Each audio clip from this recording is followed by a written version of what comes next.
students and welcome to our YouTube channel Rejoice Education. हम bee hive text book से fourth chapter ले रहे हैं अ ट्रूली ब्यूटीफुल माइंड. ये chapter है CBSE नाइन्थ स्टैंडर्ड का. ओके, सो स्टूडेंट्स, ये चैप्टर अल्बर्ट आइंस्टाइन के बारे में है और उनके जीनियस और उनके मैजिक और उनके बिहेवियर और उनके बारे में कुछ जानकारी यहाँ पे हमें देखने मिलेगी. Albert Einstein was born on 14 March 1879 in the German city of Ulm. Albert Einstein का जन्म 14 मार्च 1879 के जर्मन सिटी ऑफ अल्म में हुआ था. Without any indication that he was destined for greatness. और उन्हें ये पता नहीं था कि वो दुनिया को इतना बड़ा आविष्कार करने वाले हैं दुनिया में, लेकिन इतने बड़े जीनियस बनने वाले हैं. On the contrary his mother thought Albert was a freak. To her his head seem too much large. On the contrary यानी कि दूसरी तरफ उनकी माँ को लगता था कि एल्बर्ट आइंस्टाइन एक पागल बच्चा है, क्योंकि उनका जो सिर था वो उनके बॉडी से काफ़ी बड़ा था. At the age of 2.5 Einstein still wasn't talking. 2.5 age में भी आइंस्टाइन बातें नहीं करते थे. When he finally did learn to speak, he uttered everything twice. Uttered का मतलब है बड़बड़ाना. जब वो बात करने लग गए तब उन्होंने एक चीज़ 2 बार दोहराना शुरू कर दिया.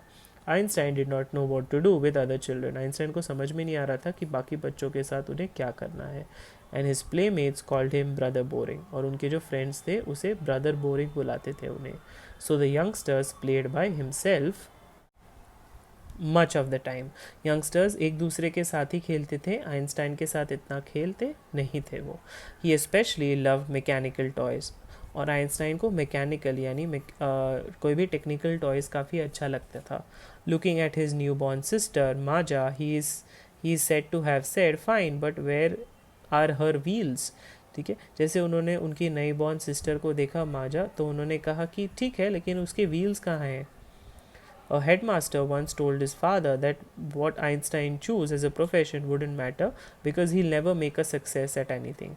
एक हेडमास्टर थे स्कूल के, उनके फादर से कहते हैं कि आइंस्टाइन चाहे कुछ भी प्रोफेशन, कोई भी क्षेत्र में जाए, कोई मैटर नहीं करेगा क्योंकि वो कभी सक्सेसफुल नहीं होगा अपनी ज़िंदगी में. Einstein began learning to play the violin at the age of 6. Einstein ने वायलिन सीखा at the age of 6 because his mother wanted him to. उनकी माँ चाहती थी कि वो ये चीज़ सीखे. He later became a gifted amateur violinist. आगे जाके वो एक gifted amateur. Amateur का मतलब है doing something for personal enjoyment rather than profession. ठीक है, उन्होंने उसको अपना क्षेत्र तो नहीं बनाया, लेकिन मज़े के लिए वो बहुत ही अच्छे वायलिनिस्ट बन गए थे. Maintaining this skill throughout his life. और वो स्किल उन्होंने पूरी ज़िंदगी मेंटेन किया. But Albert Einstein was not a bad pupil. Bad pupil यानी कि वो एक बैड स्टूडेंट नहीं थे. He went to high school in Munich where Einstein's family had moved when he was 15 months old. वो हाई स्कूल गए थे मुनिच में, जहाँ पे आइंस्टाइन की फैमिली जस्ट वहाँ पे मूव हुई थी जब वो 15 महीने के थे. And scored good marks in almost every subject. और सारे सब्जेक्ट में उन्होंने अच्छे मार्क्स लाए. Einstein hated the school's regimentation. And regimentation का मतलब है ऑर्डर और discipline taken to an extreme. School के रेगुलेशंस उन्हें पसंद नहीं आते थे. And often clashed with his teachers. Clash यानी कि झगड़ा करना. वो अपने टीचर्स के साथ झगड़ा करते थे. At the age of 15 Einstein felt so stifled that he left the school for good. ठीक है, आइंस्टाइन फेल स्टिफल्ड यानी कि सफोकेटेड. उन्हें वो एनवायरनमेंट सही नहीं लगा उनके लिए, इस वजह से उन्होंने वो एनवायरनमेंट छोड़ के नई जगह पे जाने की सोची.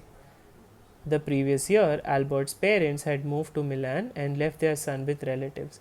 उसी पिछली साल एल्बर्ट के पेरेंट्स जस्ट मूव हुए थे मिलान में और वो अपने सन रिलेटिव्स के यहाँ छोड़ गए थे. After prolonged discussion, Einstein got his wish to continue his education in German-speaking Switzerland in a city which was more liberal than Munich. एक prolong यानी कि लंबा चौड़ा डिस्कशन के बाद आइंस्टाइन को ये पता चला कि उनकी विश पूरी हो चुकी है और उनका एजुकेशन जर्मन स्पीकिंग स्विट्ज़रलैंड में होने वाला है. In a city which is more liberal than Munich. एक ऐसी सिटी जो काफ़ी लिबरल यानी कि विलिंग एंड अंडरस्टैंडिंग संभाल.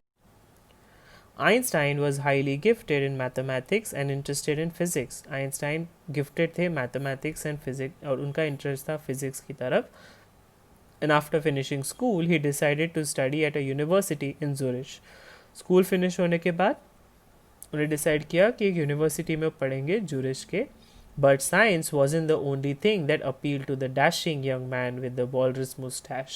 ठीक है, बट साइंस ही एक ऐसी चीज़ नहीं थी जो उनको अपील यानी कि इंटरेस्ट दी थी. डैशिंग यंग मैन, काफ़ी यंग थे जब उन्होंने ग्रेजुएशन अपना कंप्लीट किया, इसलिए डैशिंग यंग मैन कहा है. With a walrus Moustache.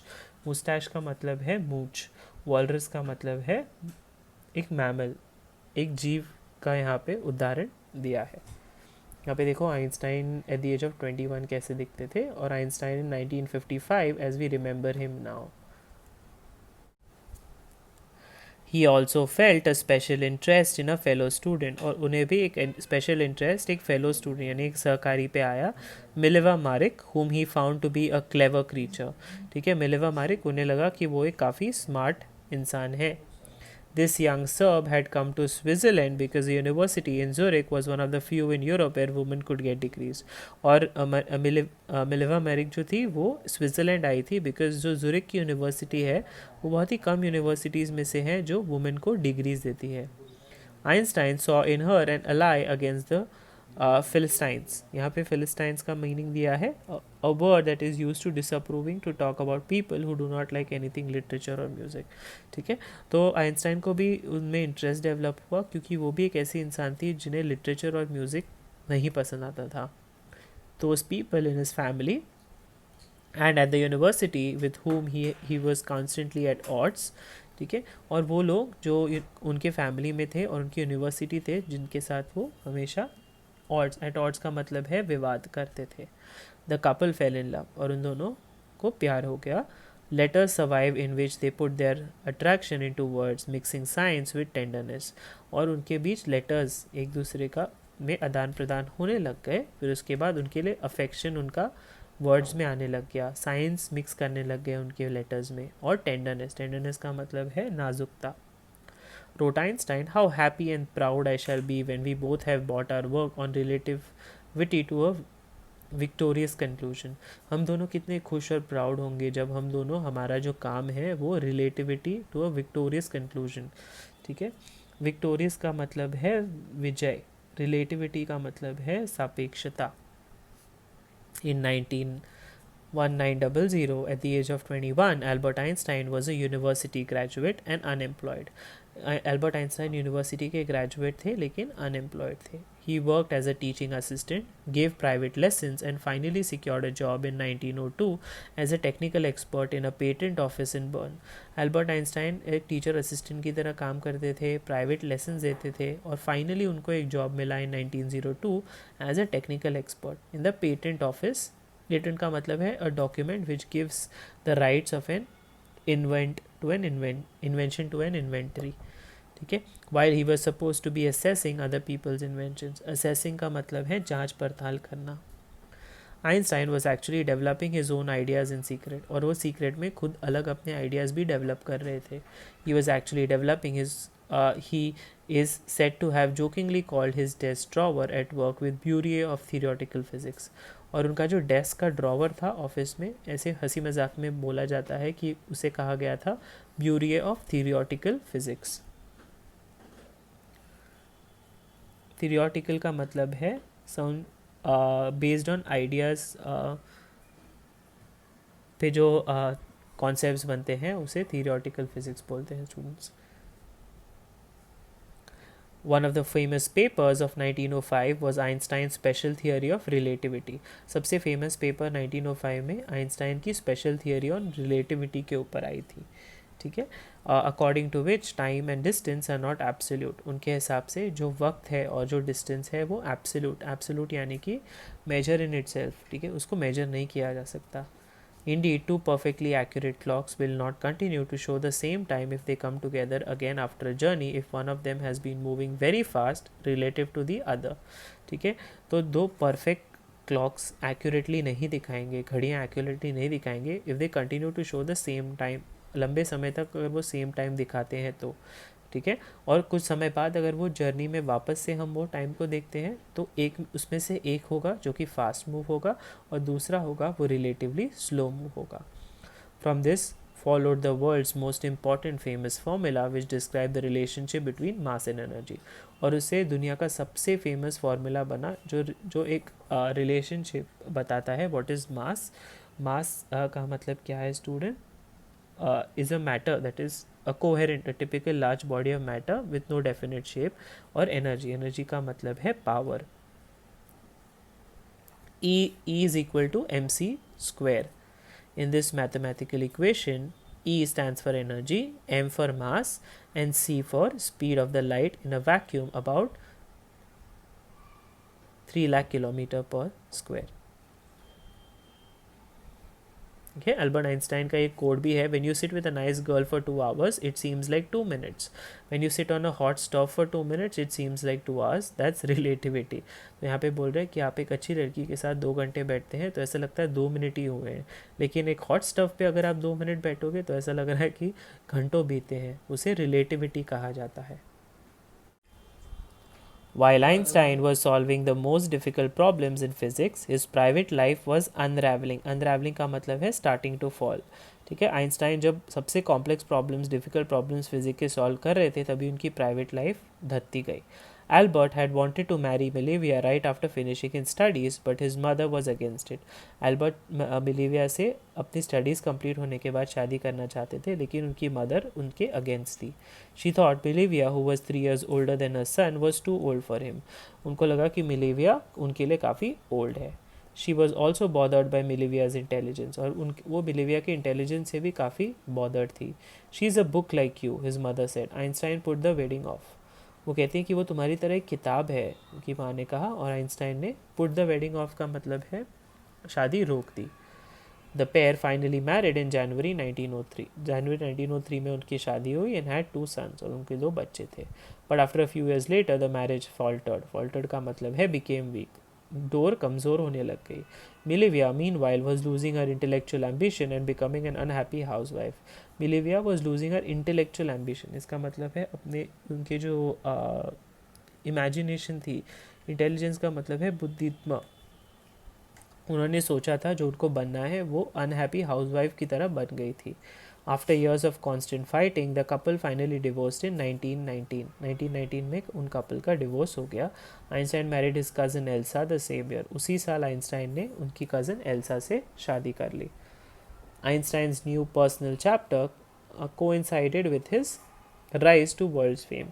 Einstein का जो पर्सनल चैप्टर था, दैट ऑल्सो, चैप्टर का मतलब है यूनिट, अध्याय. इंटरप्रिटेशन का मतलब है व्याख्या. ठीक है, chapter coincided with his rise to world's fame. In 1915, he had published his general theory of relativity, which provided a new interpretation of gravity. ठीक है, एक ग्रेविटी का नया अध्याय आइंस्टाइन ने सिखाया. An eclipse of the sun in 1919 brought proof that it was accurate. एक सन eclipse आया था 1919 में, जिसे प्रूव हुआ कि उनकी थियोरी एक्यूरेट यानी कि परफेक्ट है. एक्लिप्स का मतलब है a phase of solar cycle, सूर्य ग्रह.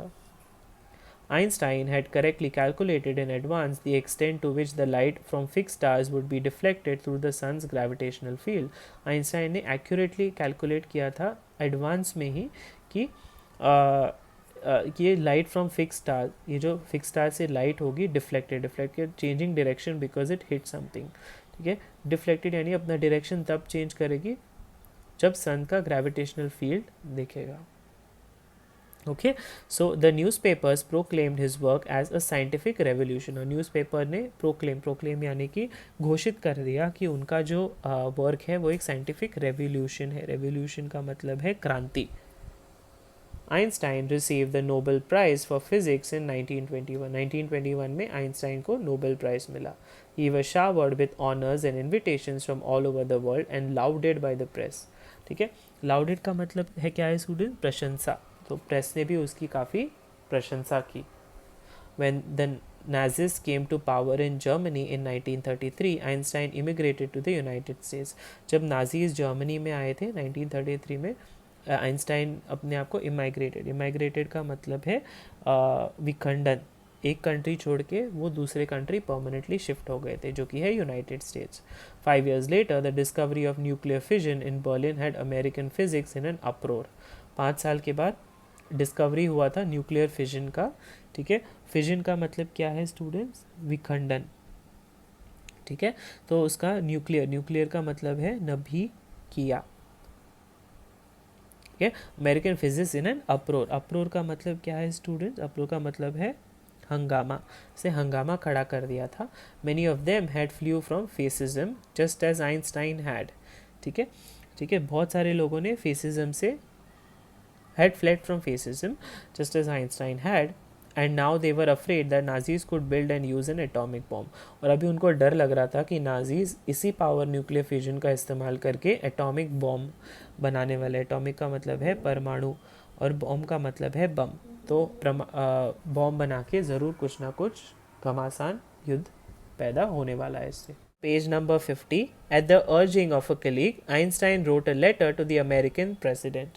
Okay, colleague का मतलब है सहयोगी, ठीक है। उसने एक colleague को लेटर लिखा to the American president Franklin D. Roosevelt on 2nd August 1939, in which he warned a single bomb of this type exploded in a port might very well destroy the whole port together with some of the surrounding territory.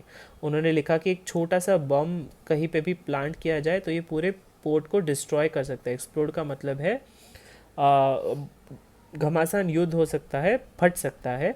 Might very well destroy the whole port, पूरे port को वो destroy कर सकता है और उसके साथ साथ आजू बाजू वाले टेरिटरी यानी कि आजू बाजू वाले रहने वाले लोग क्षेत्र को भी वो डिस्ट्रॉय कर सकता है।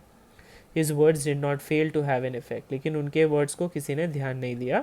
The Americans developed the atomic bomb in a secret project of their own. Americans ने अपना एटॉमिक बॉम्ब सीक्रेटली डेवलप किया, यह आइंस्टाइन को पता नहीं था। and dropped it on the Japanese cities of Hiroshima and Nagasaki in August 1945. और Japanese के सिटीज़ हिरोशिमा और नागासाकी में 1945 में ड्रॉप किया। Einstein was deeply shaken by the extent of the destruction. Einstein खुश नहीं थे ये देख के कि कितना बड़ा डिस्ट्रक्शन हो रहा है। This time he wrote a public missive to the United Nations. Missive का मतलब है लेटर, और यूनाइटेड नेशंस को उसने एक लेटर लिखा। In it he propose to formation of a world government, और उसमें उसने प्रपोज किया कि वर्ल्ड गवर्नमेंट एक फॉर्म होनी चाहिए। Unlike the letter to Roosevelt, this one made no impact. जैसे उन्होंने रॉजवेल्ट को लेटर लिखा था वैसे ये वाले लेटर का भी कोई पॉजिटिव रिप्लाई नहीं आया। But over the next decade Einstein got even more involve in politics. कुछ सालों के बाद आइंस्टाइन पॉलिटिक्स में भी इन्वॉल्व हुए, agitating for an end of the army build-up and using his popularity to campaign for peace and democracy. ठीक है। तो उन्होंने क्या किया, पॉलिटिक्स में जाने के बाद एजिटेटिंग का मतलब है उन्होंने साहस जुटाकर एक एंड लाना चाहा इस आर्मी पे जो बिल्डअप हो रही थी, और उसने अपनी पॉपुलैरिटी और कैंपेन करके, कैंपेन का मतलब है अभियान, ठीक है, अभियान करके पीस और डेमोक्रेसी जारी की। डेमोक्रेसी का मतलब है लोकतंत्र और पीस यानी शांति। When Einstein died in 1955 at the age of 76, he was celebrated a visionary and world citizen as much as a scientific genius. Genius का मतलब है प्रतिभाशाली, ठीक है, और citizen का मतलब है नागरिक। विजनरी का मतलब है दिव्य दृष्टि, ठीक है। जब आइंस्टाइन 1955 में मरे एट द एज ऑफ 76, उनका सेलिब्रेशन हुआ कि वो बहुत बड़े विजनरी थे। उनकी दृष्टि काफ़ी आगे की थी और वो उनको एक काफ़ी रिस्पॉन्सिबल सिटीज़न भी माना गया स्टूडेंट्स। सो मैं आपसे ये पूछना चाहता हूँ कि ये पर्टिकुलर चैप्टर में आपने क्या सीखा। ओके स्टूडेंट्स, तो ये चैप्टर से हमें ये सीख मिलती है कि great man are not born with special science. जो इंसान अपने लाइफ में बहुत आगे तरक्की करता है वो कुछ स्पेशल साइंस से पैदा नहीं होता है, ठीक है। In their childhood days they are also like common children. बचपन में तो सब सेम ही होते हैं ना, जैसे बाकी बच्चे होते हैं, और उनके लाइक्स और डिसलाइक्स भी वैसे ही होते हैं जो नॉर्मल बच्चों के होते हैं। Their parents also take care of them as normal parents, और उनके पेरेंट्स भी उनका वैसे ही देखभाल करते हैं वैसे नॉर्मल पेरेंट्स करते हैं। Gradually these children develop some specific virtues and become great when they grow up. कुछ चीज़ें बच्चे सीखते हैं अपने फैमिली से, अपने फ्रेंड्स से, अपने रिलेटिव से और आजू बाजू के इन्वायरमेंट से, जिससे वो बड़े होकर बहुत ही प्रभावशाली बनते हैं। Thank you students.